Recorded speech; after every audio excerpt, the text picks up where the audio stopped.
Hello guys, welcome back to my channel K Beauty Lifestyle. এতিয়া যেহেতু ঠাণ্ডা দিনত সকলোৰে স্কিনবিলাক ড্ৰাই হৈ পৰে। ড্ৰাই হৈ পৰাৰ লগে লগে স্কিনবিলাকৰ কিবা লেতেৰা ভাৱ দেখে ন। সেইকাৰণে লৈ আহিছোঁ আজি এটা ধুনীয়া ফেচ পেক যিটো আপোনালোকে ঘৰতে তৈয়াৰ কৰি ল'ব পাৰিব। মই এই ফেচ পেকটো সপ্তাহত 2-3 দিন ব্যৱহাৰ কৰি থাকোঁ, আপোনালোকেও ব্যৱহাৰ কৰিব পাৰিব।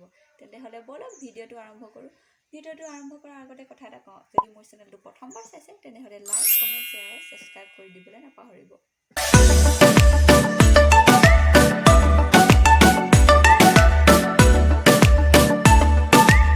ইয়াৰ কাৰণে লাগিব আমাক হালধি। মই আধা চামুচ হালধি লৈছোঁ, আপোনালোকে যিমান মন যায় সিমানেই ল'ব পাৰে। তাৰ পাছত লাগিব আমাক মৌজোল এচামুচ লৈছোঁ আৰু ভালদৰে এইখিনি ধুনীয়াকৈ মিহলি কৰি ল'ব। চাওক এয়া মই মিহলি কৰিছোঁ। আপোনালোকে ধুনীয়াকৈ মিহলি কৰি ল'ব। এনেদৰে আপোনালোকে মুখত ধুনীয়াকৈ লগাব পাৰে। হালধিটোৱে আমাৰ স্কিনখনৰ উজ্জ্বল আৰু ক'লা দাগবোৰ নাইকিয়া কৰাত সহায় কৰিব।